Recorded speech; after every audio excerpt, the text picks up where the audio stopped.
the channel.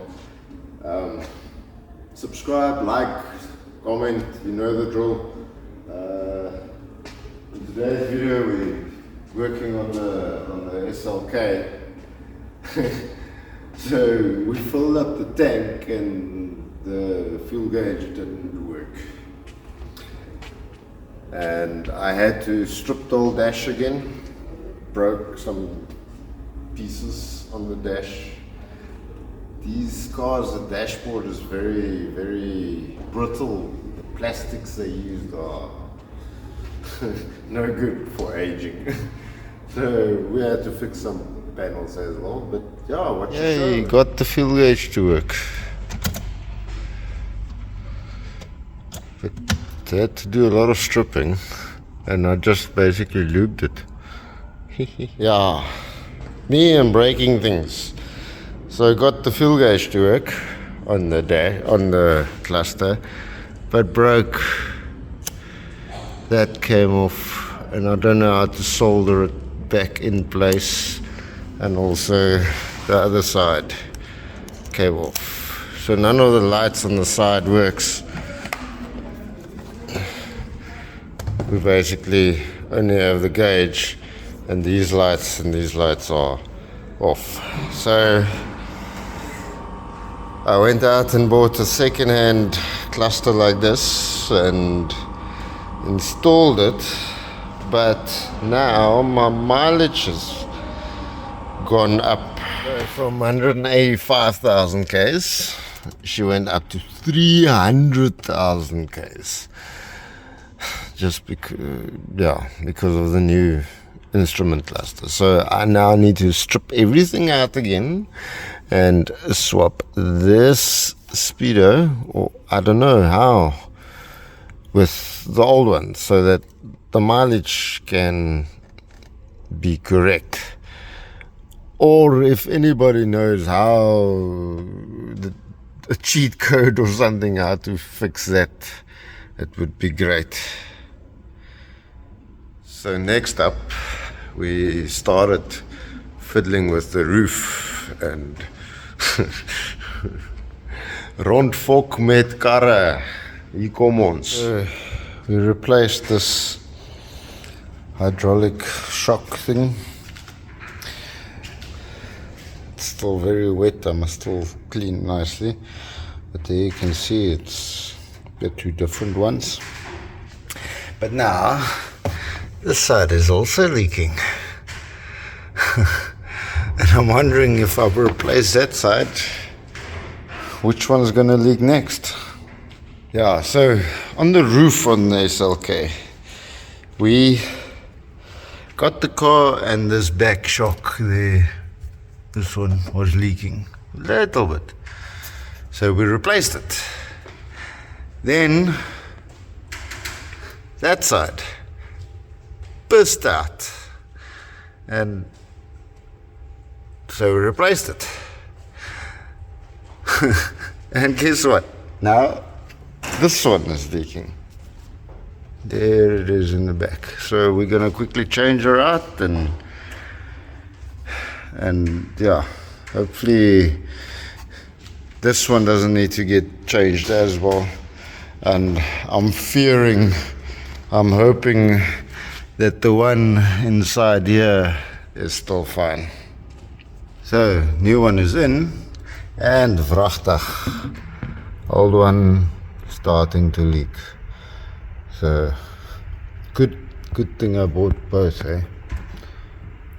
Why is this thing pushing so much that way?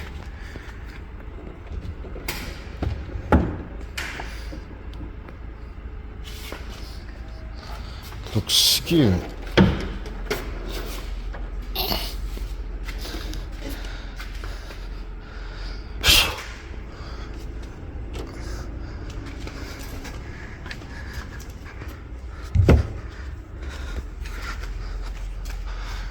Should I install this one right? It still seems dry. Yeah, I think I installed the shock wrong, and in the process I bent it, and now that doesn't line up either. Told you I'll fuck it up. We got the pipes mixed up, and that fucked the chock up. We took it out, we bent it straight on the vise, and we swapped the pipes around again to where it should be. Guys, do your research before you tackle jobs like this. Don't be doers like me and rond fok met karre. Do it right, please, guys. Not like I do it. But yeah, we got it going, and we had to bend a couple of body panels straight again. Not body panels, the hinges on the boot. We had to bend straighter. It's not perfect. If you look at the body gaps, you can clearly see it. So it's not lining up the way it was. It did some damage there to the paint, and again here you can see the line doesn't quite line up. So I'm gonna leave this to the panel beater to mend and straighten for me. I am no good at that, but she's working now.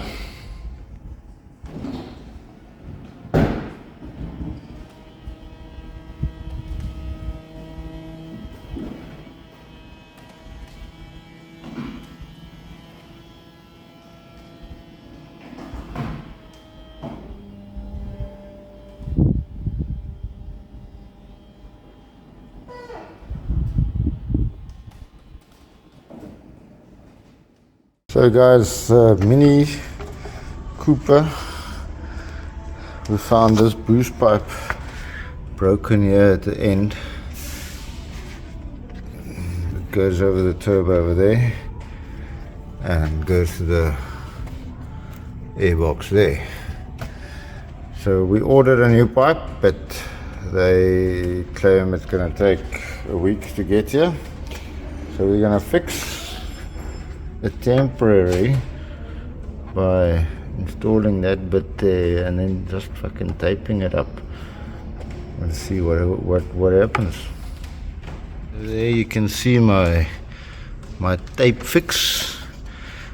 Guys, it's just temporary until the new pipe comes, but at least I can drive her and see if the engine light comes on again.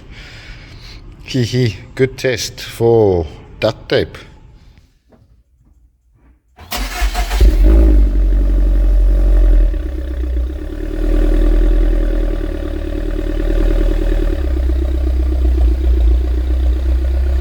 Hi Jeff. Alright, so I've put chassis on other chassis and the two body shells on wheels, and I should be able to put these on top as well, and then I can fit some doors and radiators and other big parts in this area, I'd say. Let me know what you think. I'm not very good at packing, but all this will be tied down and ready to go onto the trailer. Just make sure that the car trailer has got a winch or something, because you're pushing this onto the trailer might be a challenge. Right, so I must just tie down everything. I have tied things down as I'm packing, but like a final tie down maybe. I don't know. I think this will work. So that's all the big parts, and then I will pack all these things still for you in those plastic containers. I'm just not 100% sure what to do with this glass. yeah, I don't know. Thoughts would be nice. So there we go. One fragile. I'll have to check them. I'll write on them fragile. So 1, 2, 3, 4, 5. 1, 2, 3, 4, 5 boxes and all the mirrors. I'll get some more bubble wrap and put around it, and then I hope it's all tied down. I don't know if we must maybe buy a net and throw over the whole thing, or a sail. I don't know. Give me your thoughts. But yeah, that on a trailer, and then 1, 2, 3, 4, 5 on the back of a bakkie. One trip done.